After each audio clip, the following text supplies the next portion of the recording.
samping sana dong. Ada banyak daripada ngantai. Yang ngantai saja deh. Mas,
Bismillahirrahmanirrahim. Assalamualaikum warahmatullahi wabarakatuh. Alhamdulillahi rabbil alamin. Asyhadu an la ilaha illallah wahdahu la syarika lah, waliyus salihin, wa asyhadu anna sayyidana wa nabiyyana Muhammadan abduhu wa rasuluhu as-sadiqul amin. Allahumma salli wa sallim wa barik ala sayyidina Muhammad wa ala alihi wa sahbihi wa man tabi'ahum bi ihsanin ila yaumil.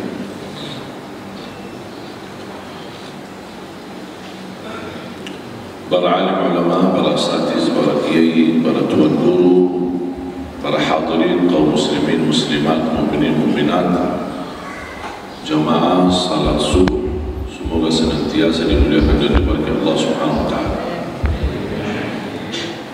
Alhamdulillah wa syukurillah, masih diberikan oleh Allah Subhanahu wa taala umur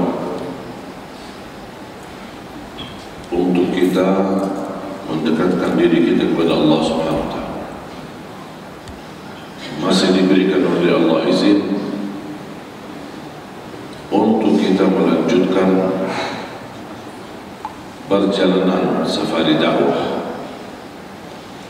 Yang inti daripada safari dakwah ini memperjuangkan mencetak 1 juta penghafal Al-Quran untuk Indonesia.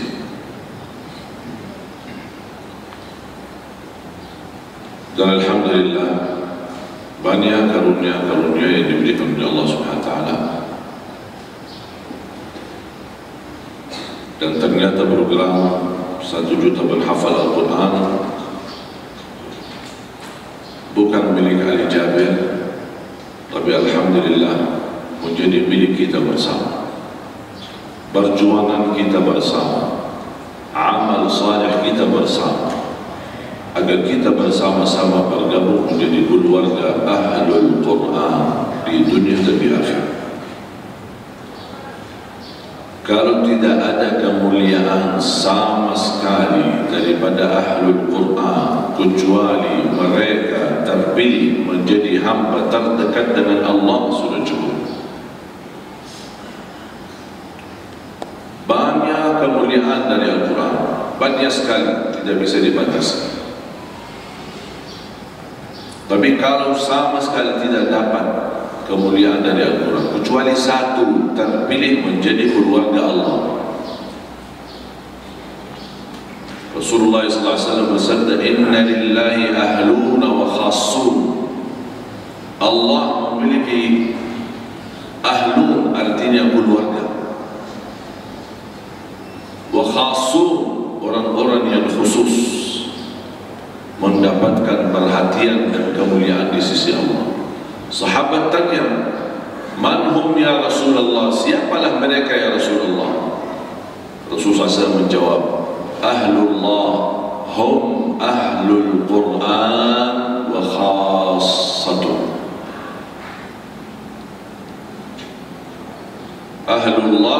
adalah mereka Ahlul Quran.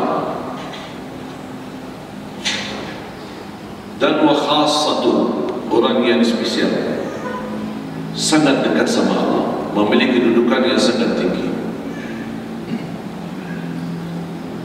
Bahkan Ahlul Quran mampu meraih derajat tertinggi di dalam surga Allah.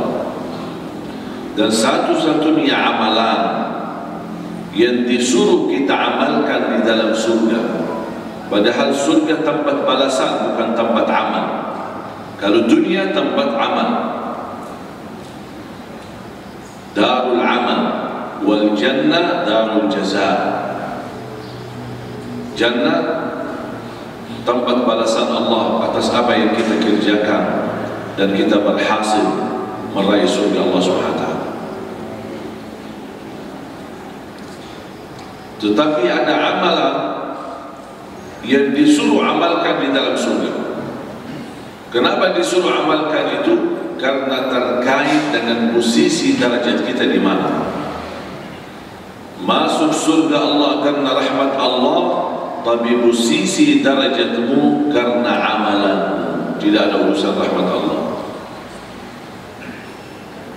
Yadkhuluna al-jannata ibtida'an bi rahmatillah wa yatafawatuna fi darajatil jannati bi amalihim. Mereka berbeda-beda tingkatan dalam surga Allah tergantung amal orang dan mereka masing-masing. Yang tahajud tak mungkin sama yang tidak tahajud. Yang jaga salat jamaah tidak mungkin sama yang salat tidak bagi jamaah. Yang baca Al-Quran tidak mungkin sama orang yang tidak baca Al-Quran. Bahkan ketika di dalam surga Allah menyuruh Ahlul Quran, bacalah Al-Quran, Iqra warqa warattil kama kunta turattilu fid dunya. Bacalah dan naik posisimu, dan tartillah sebagaimana kamu tartil di dunia. Berarti posisi derajat kita di surga sesuai bagaimana kita tartil di dunia. Fa inna manzilataka 'inda akhir ayatin taqra'uha, karena derajatmu di mana kamu berhenti membaca, disitulah derajatmu. Kata Siti Aisyah radhiyallahu anha, "Adadu darajatil jannati bi'adadi ayatil Quran, falaysa fi ahli jannati a'la darajatan min ahli al-Quran." Kata Siti Aisyah radhiyallahu anha, jumlah tingkatan dalam surga Allah sesuai jumlah ayat Al-Quran. Oleh karena itu tidak ada yang lebih tinggi daripada Ahlul Quran di dalam surga Allah Subhanahu wa ta'ala.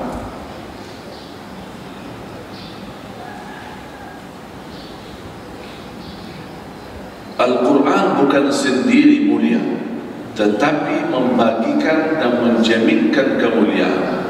Sedih, sayang, rugi orang yang tahu kemuliaan Al-Quran tapi tidak memanfaatkan kemuliaan itu.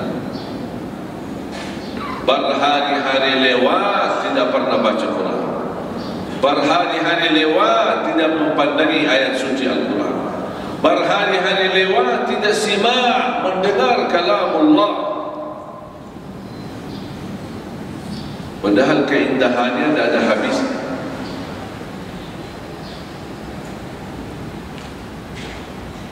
Apa yang saya rasakan dari keindahan dan kenikmatan Al-Quran, saya pernah berfikir, apa yang kalimat-kalimat, saya ingin apa yang saya rasakan bisa dirasakan oleh jemaah Bapak ini. Saya berfikir, apa ya kalimat, gimana, kadang-kadang apa yang kita rasakan tidak bisa diungkapkan. Habis saya berfikir, ketemu kalimat, mudah-mudahan bisa memberikan wawasan dan bisa meyakinkan bagaimana indahnya Al-Quran. Wallahi Al-Quran nikmat.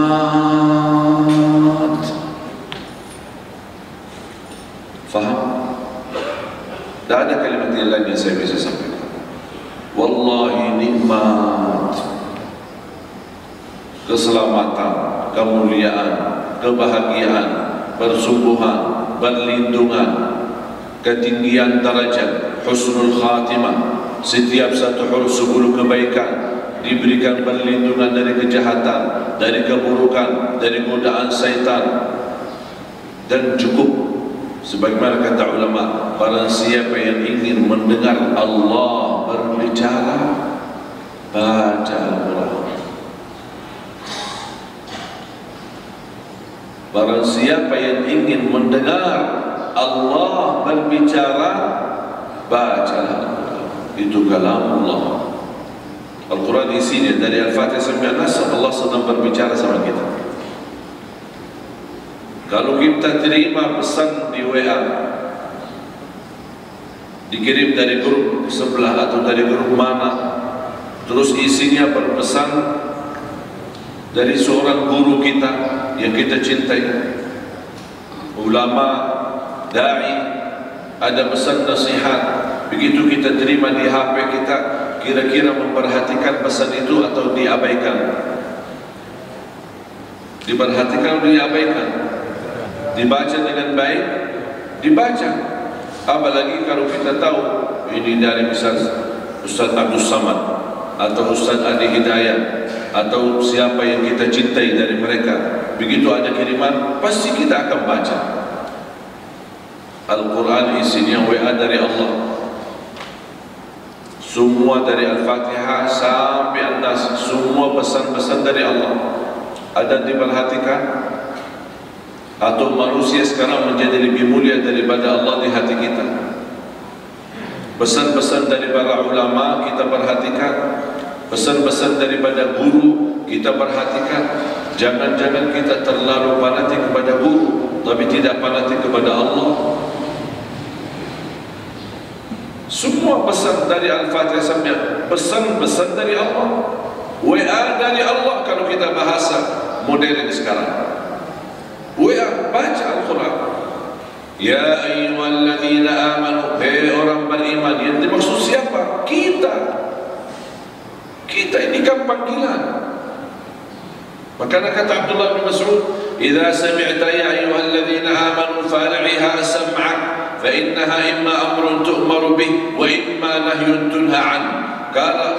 Kata Abdullah bin Mas'ud radhiyallahu anhu, kalau dengar ya ayyuhalladzina amanu, orang beriman, dengarlah baik-baik, karena di situ ada pesan, ada perintah dan atau larangan. Ada perintah atau larangan untuk kita. Saya setiap baca ya ayyuhalladzina amanu, saya stop, menghidupkan hati dan perasaan, ini panggilan Allah untuk aku. Hei orang beriman, ada apa ya Allah? Apa pesanmu ya Allah untuk saya? Saya siap, sami'na wa ata'na. Baru saya lanjut untuk mengamalkan apa yang Allah perintahkan atau menjauhi dari apa yang Allah larang. Inna Allah wa malaikatahu yusalluna 'alan nabi. Biasanya saya dengar kalau di Indonesia, Inna Allah wa malaikatahu yusalluna 'alan nabi, kebanyakan jamaah Rasul sallallahu alaihi wasallam. Allahumma shalli wa sallim alaihi. Padahal di sini belum ada perintah. Ini baru berita. Bahkan berita gembira. Dan terhadap berita gembira, apa yang seharusnya kita bersikap? Alhamdulillah, Allah dan malaikatnya bersalawat terus-menerus, tidak pernah terputus. Ini kan berita gembira, menunjukkan kemuliaan Nabi Muhammad. Sikap kita apa? Alhamdulillah. Ya ayyuhalladzina amanu, baru itu dengar, perhatikan, ini ada panggilan untukmu. Ya Allah, ada apa? Saya siap, sami'na wa ata'na. Apa perintahmu? Sallu alaihi wa sallimu taslima. Baru kita segera kita laksanakan. Sallallahu alaihi wasallam. Allahumma salli wa sallim wa barik alaihi.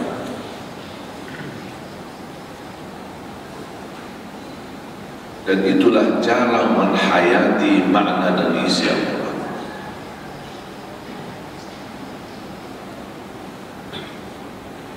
Kalau bisa sempatkan waktu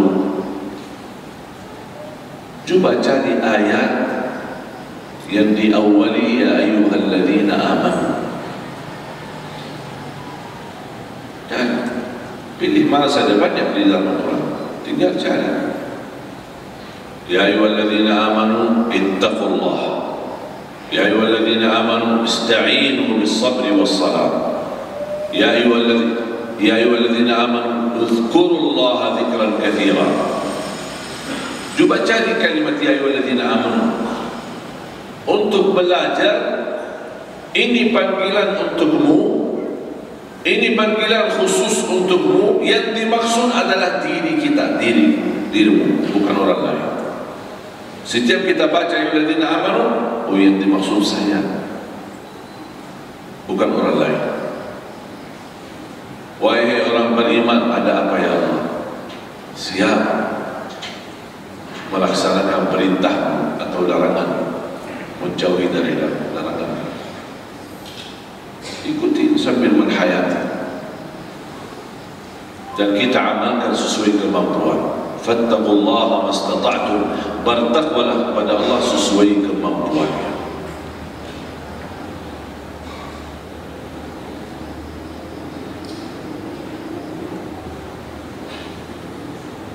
Berita gembira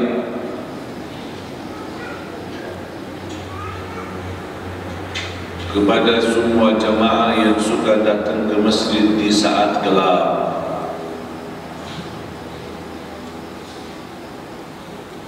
Rasulullah sallallahu alaihi wasallam bersabda, "Basyirul masya'ina fil dhulami ila al-masajid bin nuri tam yaumal qiyamah." Berilah berita gembira bagi orang-orang yang suka ke masjid di saat gelap, subuh gelap atau terang. Waktu tiba subuh, kondisinya gelap, dingin, enak tidur. Mau kita tinggalkan semuanya dan berlangkah ke masjid. Allah tidak akan sia-siakan itu. Sangat mulia posisi salat subuh. Sunnahnya saja yang tidak pernah Rasul tinggalkan, dalam kondisi sehat maupun sakit, dalam kondisi musafir maupun mukim, dalam posisi aman maupun perang. Rasul tidak pernah tinggalkan dua sunnah, sunnah witir, sunnah qabliyah subuh. Bahkan ulama membolehkan bagi orang yang senantiasa menjaga sunnah subuh, seandainya ketika satu hari terlambat terbangun sudah iqamat, tidak dapat kita laksanakan salat sunnahnya, kita wudhu dan segera bertemu dengan salat jamaahnya. Begitu selesai salat jamaah, dibolehkan untuk berdiri dan qada salat sunnahnya. Walaupun habis subuh waktu larangan, tapi ulama membolehkan secara khusus sunnah salat subuh boleh diqada. Saking mulianya sunnah subuh. Rak'at al-fajr khairun min ad-dunya wa ma fiha.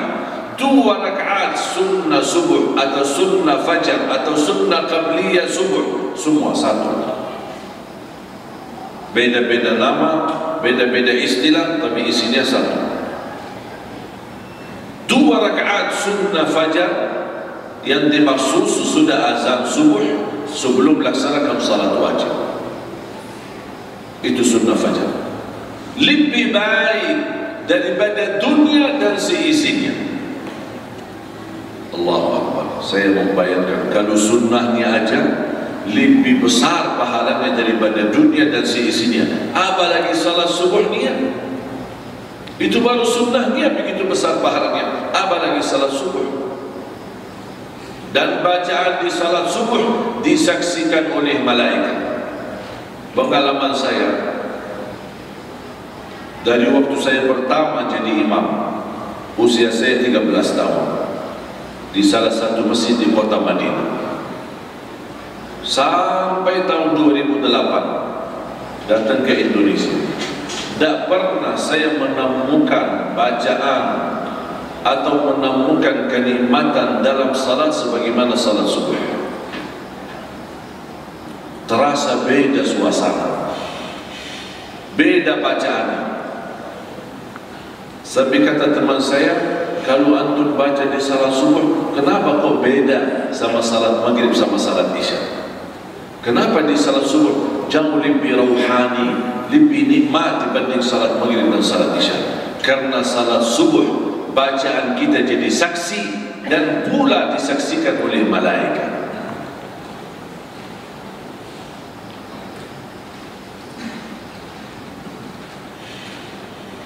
Man shalla al-fajr fi jama'atin faka'annama qama al-laila kullah.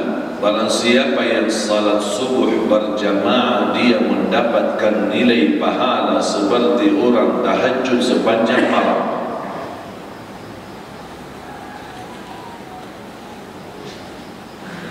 Padahal sepanjang malam dah ngapain? Enak tidur. Tak ada salat tahajud, tidur. Dengan salat subuh berjamaah tertulis di buku amal seperti pahala orang tahajud dari isya sampai subuh.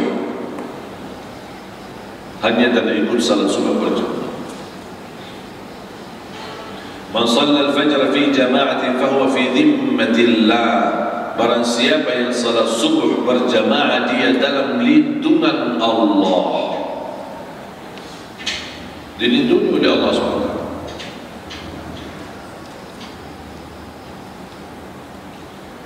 Dan kata melindungi, dilindungi oleh Allah bukan berarti tidak dapat takdir.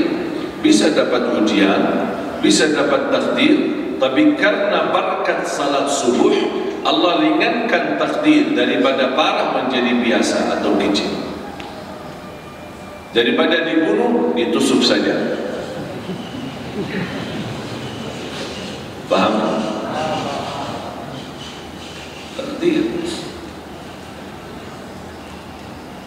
Dan orang mukmin yang percaya takdir, dia percaya ketika ditimpa musibah, Allah berikan musibah yang ringan karena Allah menahan atau menyelamatkan kita dari takdir yang lebih besar.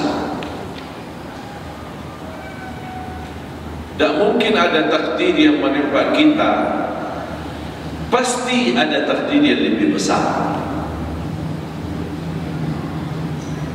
Yang paling bahaya ujian kalau dapat musibah di dalam agama kita. Murtad itu musibah yang paling besar. Nauzubillah. Kalau terkait agama, baru itu namanya musibah besar. Tapi terkait sehat, jadi sakit, kecil. Punya bisnis, kemudian rugi, kecil itu. Anak kita yang tersayang meninggal dunia, kecil itu artinya. Saya pernah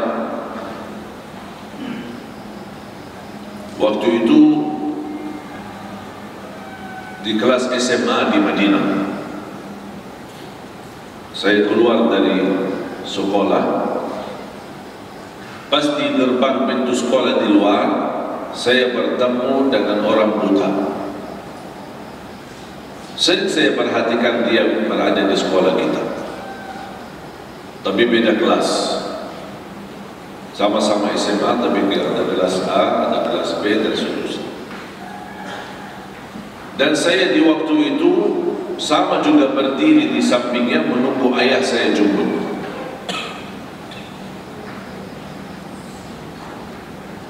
Dan subhanallah qadarullah, di hari itu ayah saya tidak datang jemput. Dan waktu itu belum ada HP, saya telepon ayah, sudah sampai mana? Kita tunggu. Sampai saya memperhatikan tunanetra yang ada di samping saya dan menambah penasaran. Oh, dia sendirian, tidak ada pendamping. Membuat saya mendampingi atau mendekati sambil berbicara. Kamu tunggu siapa? lagi tunggu ayah. Ayahnya kepala sekolah, tapi beda sekolah.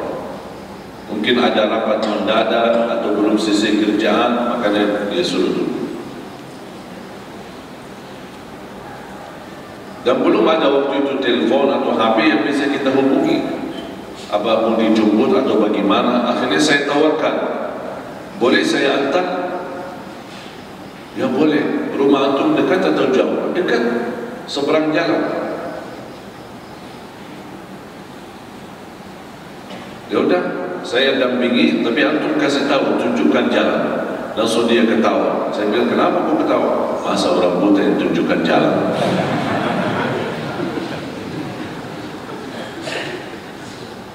Tapi ternyata walaupun dia buta tapi hebat. Sambil saya mendampingi, memegang tangannya, dia yang menyuruh saya kanan kiri lurus, hati-hati ada lubang, terus ini ada kanan. Masya Allah, hafal jalan sampai ke apartemennya. Pas begitu naik pelan-pelan, ada 3 tangga. Naik, ada lift, pencet ini, naik kanan. Dan dia sendiri tak mau saya mau bantu, misalnya mau pencet lantai berapa di lift, dia sampai dia begini, dia yang pencet sendiri sampai ke depan rumahnya. Pas di depan rumahnya, dia sendiri yang bel rumahnya tu tekan, dibuka oleh ibunya. Ibunya dari belakang pintu sampai nangis. Terima kasih, jazakumullah khairan anak saya. Sampai saya kekhawatiran karena ayahnya tidak bisa jemput, bagaimana bisa dibawa anak saya ini. Alhamdulillah saya bersyukur, antum berkenan antar. Sampai dia nangis, maksa-maksa untuk masuk rumah. Suaminya sedang lagi dalam perjalanan mau sampai rumah. Terus itu Nanitra memegang tangan saya, kemudian mengajak saya masuk ke ruang tamu. Karena orang Arab di sana kalau berbicara sama orang laki-laki yang bukan muhrim dari belakang pintu, karena mereka kan pakai niqab. Begitu saya masuk, saya duduk, namanya Talib, si tunanetra. Kemudian tiba-tiba ada 2 orang laki-laki masuk, anak-anak. Ada waktu itu, ada yang usianya 15 tahun, ada yang usianya 8 tahun. Saya tanpa sadar, begitu mereka masuk dan salaman, ketika saya salaman baru saya sadar, dua-duanya tunanetra. Saya kaget.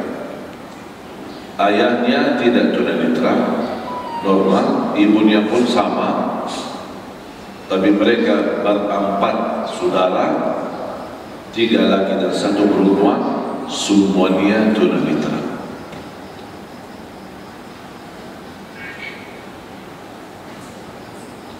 Waktu itu saya masih ingat agak sedikit galau. Tahu kan galau? Kenapa saya galau? Karena ayah saya tidak kasih uang saku.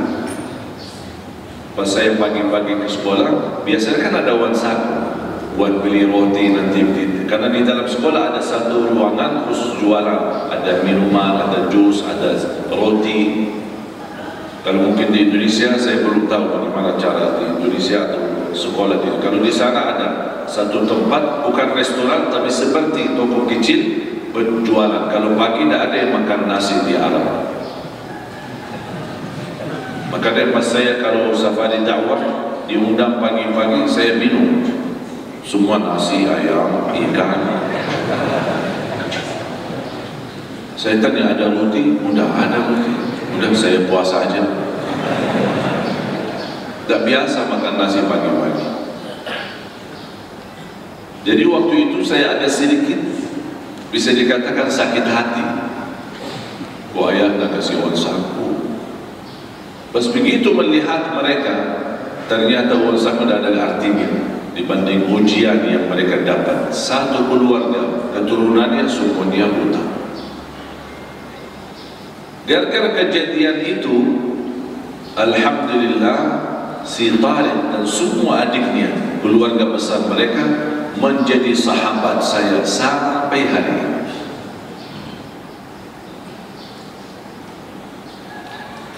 Dan mereka subhanallah semuanya penghafal Al-Quran 30 juz. Pernah saya undang seorang tunanetra. Mungkin Bapak Ibu pernah nonton di acara Hafiz Indonesia tahun 2014. Saya pernah undang seorang anak. Waktu kita undang usianya 12 atau 13 tahun. Buta, kecil badannya, namanya Syekh Jihad. Hafal Al-Quran dengan angka, ayat bawah, ayat atas, angka berapa, asbabun nuzul, tafsir. Sampai pernah Jihad ini ditanya,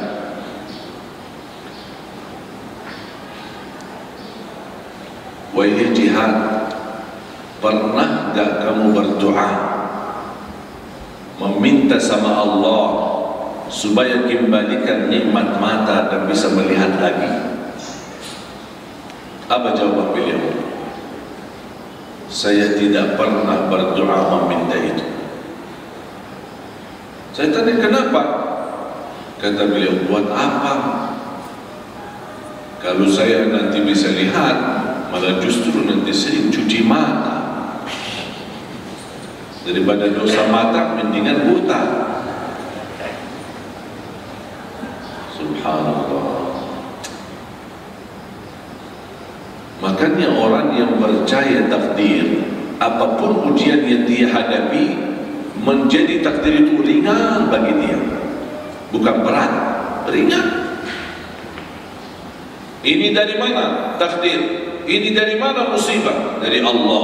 Percayalah, Allah Maha Kasih Sayang, Allah Rahman, Allah Rahim, Allah Maha Adil, Allah Maha Baik. Tak mungkin datang satu ujian dari Allah untuk menyusahkan kita. Allah tidak suka menyusahkan hamba, Allah tidak suka membebani hamba. Tapi begitulah proses ujian, untuk meningkatkan derajat kita dan mengampuni dosa-dosa kita. Percaya. Dan saya belajar, apapun ujian yang saya hadapi, selalu ucapkan Alhamdulillah. Kadang-kadang saya dengar dari pengumuman masjid, Inna lillahi wa inna ilaihi raji'un, Inna lillahi wa inna ilaihi raji'un, Inna lillahi wa inna ilaihi raji'un. Telah pulang ke rahmatullah fulan bin fulan, gitu kan? Mana ucapan Alhamdulillah? Kenapa di Indonesia setiap ada musibah langsung inna lillahi wa inna ilaihi raji'un? Lupa ucapkan Alhamdulillah. Apapun musibah yang kita hadapi, ucapkan Alhamdulillah dulu, baru inna lillahi wa inna ilaihi raji'un. Kenapa ucapkan Alhamdulillah? Karena kata Alhamdulillah menunjukkan diri kita masih berkenan, bersedia memuji Allah walaupun lagi menghadapi musibah. Kalau kita bisa ucapkan Alhamdulillah di saat susah, itu menunjukkan tanda kekuatannya dan ketenangan iman. Beda sama orang ketika dapat musibah, dapat berita ada orang wafat, saudaranya, anaknya, suaminya, istrinya, bapaknya, ibunya, langsung dia ngamuk, marah, protes. Ya, kenapa? Astagfirullah, aku ribut. Ini kan takdir. Kita harus belajar menerima takdir. Dengan kata Alhamdulillah, berarti kita setia berkata dalam ikhlas, ini darimu ya Allah, Alhamdulillah, Inna lillahi wa inna ilaihi raji'un. Allahumma ajirni fi musibati wa khuluf li khairan minha. Ya Allah, sempurnakan pahala bagiku terhadap musibah ini dan berilah yang pengganti yang lebih baik. Menjadi kebiasaan. Istri saya telepon, anak lagi sakit panas, demam. Alhamdulillah, inna lillahi wa inna ilaihi raji'un. Tiba-tiba telepon, listrik mati di rumah. Alhamdulillah, inna lillahi wa inna ilaihi raji'un.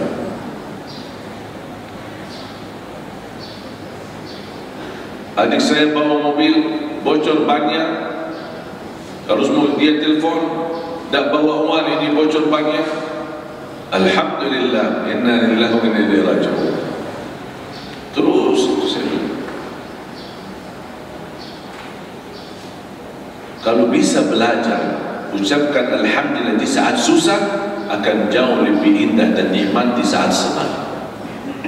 Tapi sayang sekali kita bisa ucapkan alhamdulillah di saat senang, tapi nampaknya belum bisa ucapkan alhamdulillah di saat ditimpa musibah. Keluar dari masjid, dicuri motornya. Mana motorku? Hilang. Alhamdulillah. Inna lillahi wa inna ilaihi. Kalau bisa ucapkan itu, istimewa. Istimewa.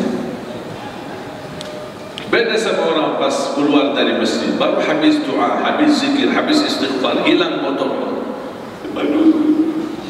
Siapa ini? Mudah-mudahan hancur dia, celaka dia, sampai 7 keturunan. Itu doanya luar biasa.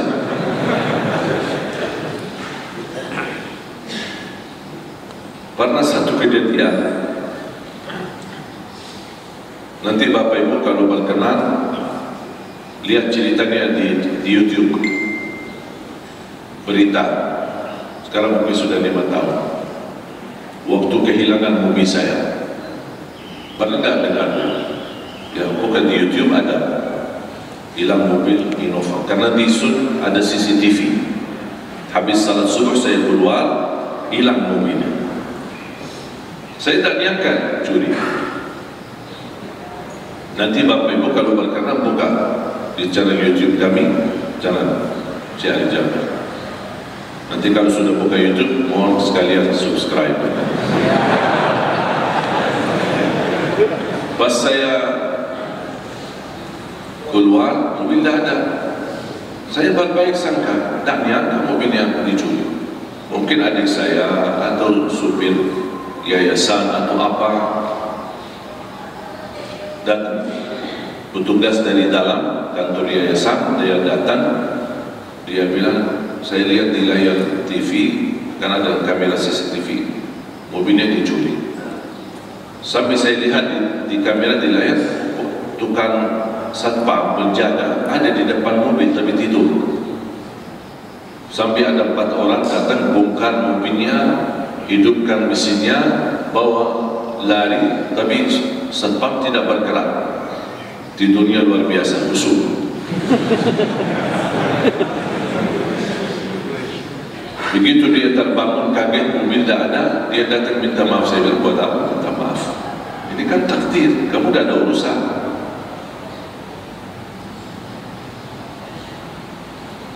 Beda ketika kita marah, pasti apa yang terucap sebabnya marah, banyak yang membawa kata-kata yang tidak baik. Ya, kamu ketiduran, tidak faham, sampai mobilnya hilang, aku dipecat. Pulang, tidak usah kerja di sini. Itu kan namanya marah. Makanya kalau lagi marah, jangan ambil keputusan. Tunda keputusannya nanti kalau sudah tenang. Di saat marah, jangan ambil keputusan, pasti bakal nyesal nanti. Saya sudah meyakinkan mobil itu sudah dicuri. Alhamdulillah. Inna lillahi wa inna ilaihi raji'un. Allahumma ajirni fi musibati wa khuluf li khairan minha. Ya Allah, sempurnakan pahala di hadapan musibah yang saya hadapi dan ganti yang lebih baik. Sampai saya berdoa sambil melihat 4 orang curi. Ya Allah, kalau yang mencuri mobil saya ternyata sedang susah, lagi galau, punya masalah keluarga, dan dia sangat-sangat membutuhkan. Ya Allah, jadikan mobil saya ikhlas, bermanfaat bagi dia dan keluarganya. Tapi ya Allah, seandainya maling ini dia tidak butuh mobil itu dan tidak dalam keadaan susah, tapi dia maling istiqomah. Ya Allah, jadikan pencurian ini yang terakhir dan bukakanlah pintu taubat dan ampunilah dosa. Itu doa saya. Beberapa hari kemudian saya dapat menerima telepon dari Metro Jaya, disampaikan ditangkap orangnya. Dan sesuai laporan polisi, pencuri ini 4 orang dan mereka cukup banyak, hampir 10 orang, dan berhasil mencuri lebih dari 35 mobil. Ternyata maling istiqomah. Begitu selesai, saya berhadapan, ditanya sama polisi, mobilnya kemana? Kamu tahu ini kamu bisa Al-Jabir? Mobilnya di mana? Saya jual, Pak. Terus uangnya saya sedekahin. Kenapa kamu sedekahin? Begitu saya lihat di berita itu mobil Al-Jabir, saya tidak enak, malu saya pakai, karena saya sedekahin. Subhanallah, malik tapi saleh.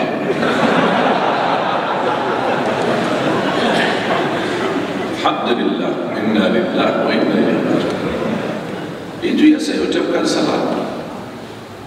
Tapi sebelum saya mendapatkan berita ditangkap orangnya dan ditemukan mobilnya, di dalam menunggu proses, subhanallah, saya mendapatkan berganti. Yang hilang mobil Innova, tapi saya dapat 2 mobil diganti, BRV, Honda BRV sama Honda CRV. Subhanallah, mewah lagi. Mari kita sama-sama tingkatkan kualitas iman dan yakini kita hidup. Kalau kita percaya itu semua hidup kita bersama Allah, jangan khawatir. Walaupun Anda menghadapi kesulitan dan kesusahan, yakini ujian datang dari Allah, dan Allah tidak mungkin membuat hamba menderita. Allah Maha Baik, Allah Maha Kasih Sayang, Allah Rahman Rahim. Ujian ini hanya untuk menyucikan kita, membersihkan kita, mengampuni dosa kita, dan meningkatkan derajat kita di sisi Allah Subhanahu wa Ta'ala. Mungkin di awal ujian nampaknya buruk, tapi ingat, hakikat keburukan yang kita lihat, ternyata di balik keburukan banyak hikmah dan pelajaran yang Allah ingin hantarkan kepada kita. Siap? Faham? Semoga kita semua yang hadir diberikan oleh Allah kemudian menjadi ahli Al-Quran, menjadi orang-orang yang betul-betul tawakal kepada Allah SWT.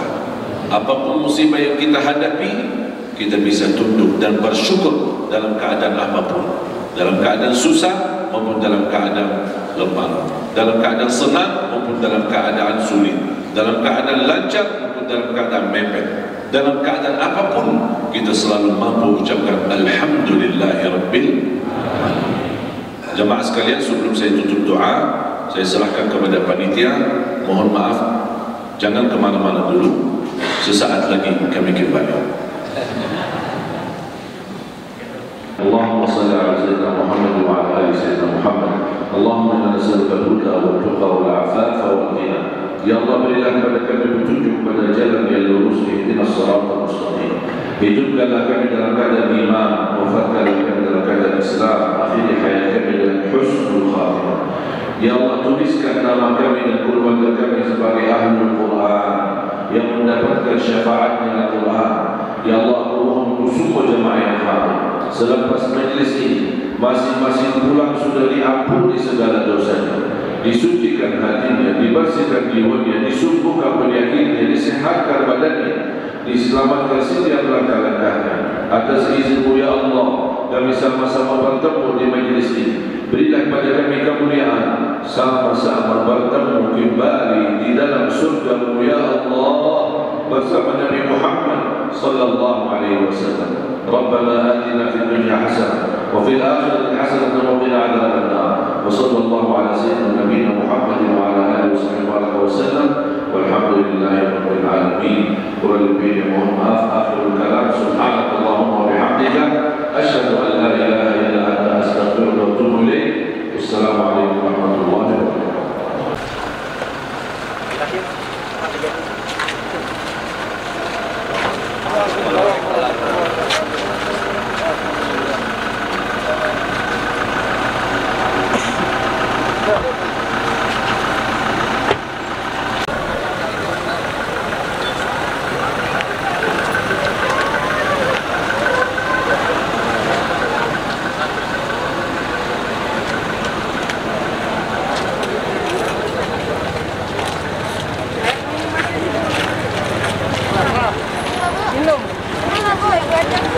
Boleh.